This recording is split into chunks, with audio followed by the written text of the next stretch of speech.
বন্ধুরা, আজ আপনাদের একটা চিকেনের রেসিপি বানিয়ে দেখাবো।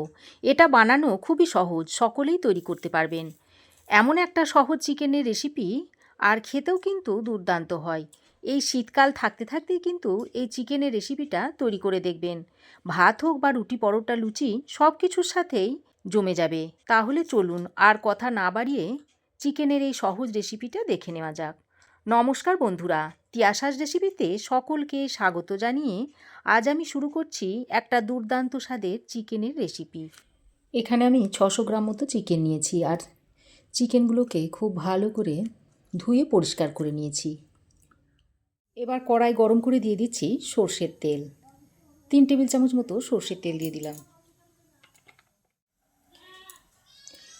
এখানে একটা প্লেটের মধ্যে নিয়েছি গোটা গরম মশলা। এর মধ্যে আছে এলাচ, লবঙ্গ, দারচিনি। আর 10টা মতো গোলমরিচ নিয়েছি। 1 চামচ মতো গোটা জিরে, আর হাফ চামচ মতো চিনি আছে। তেল ভালো করে গরম করে নিয়ে এবার এই মশলাগুলোর মধ্যে দিয়ে দিচ্ছি। আর এইভাবে যদি একটু চিনি দেওয়া হয় তাহলে চিকেনের কালারটা খুবই সুন্দর হবে। এবার এইভাবে নেড়েচেড়ে চিনিটা যখন একটু গলে যাবে, সেই পর্যায়ে একটা কুচনো পেঁয়াজ দিয়ে দিচ্ছি। এবার এই কুচনো পেঁয়াজটা দিয়ে তেলের সঙ্গে একটু লালচে করে ভেজে নিতে হবে।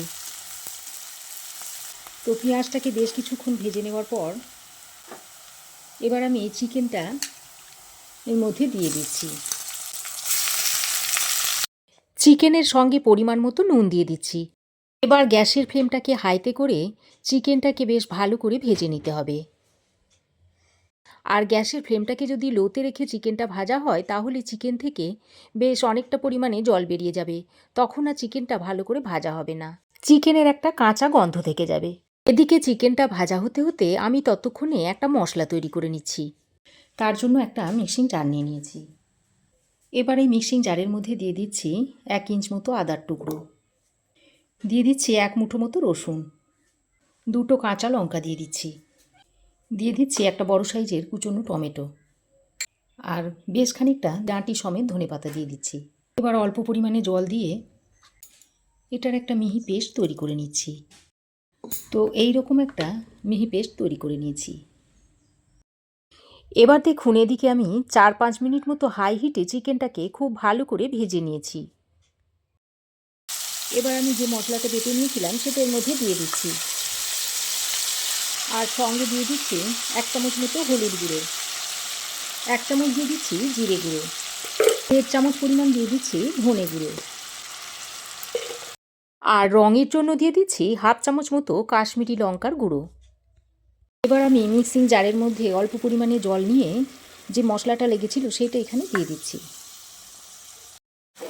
এবার সব কিছুকে একসঙ্গে ভালো করে কষিয়ে নিচ্ছি।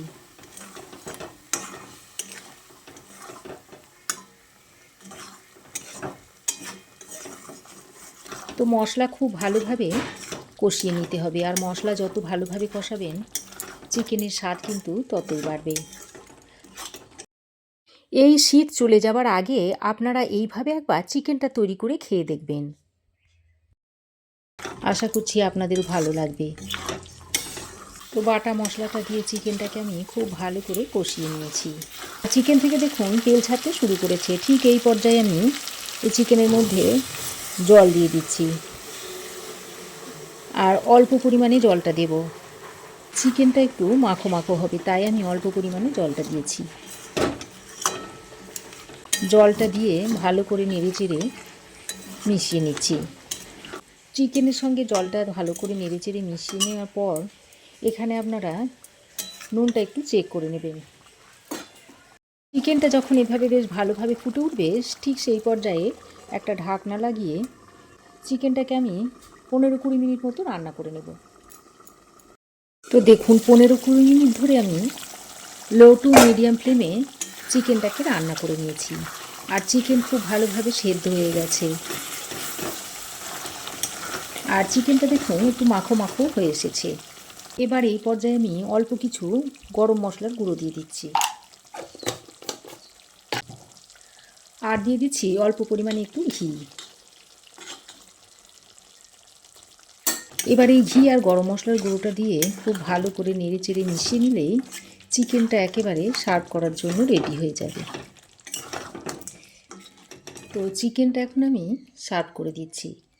তাহলে বন্ধুরা, শীত চলে যাবার আগে ধনেপাতা দিয়ে চিকেনের এই রেসিপিটা একবার এইভাবে তৈরি করে খেয়ে দেখুন। আশা করছি আপনাদেরও ভালো লাগবে। তো দেখুন, চিকেনটা এখন আমি একটা বড় বাটির মধ্যে সার্ভ করে দিয়েছি। এবার এটা আপনারা ভাত, রুটি, লুচি, পরোটা সব কিছুর সঙ্গেই খেতে পারবেন। তো আমার এই আজকের চিকেনের রেসিপি কেমন লাগলো অবশ্যই একটা কমেন্ট করে জানাবেন। ভালো লাগলে একটা লাইক ও শেয়ার করবেন। পাশে থাকা বেল আইকনটাও অবশ্যই প্রেস করে দেবেন।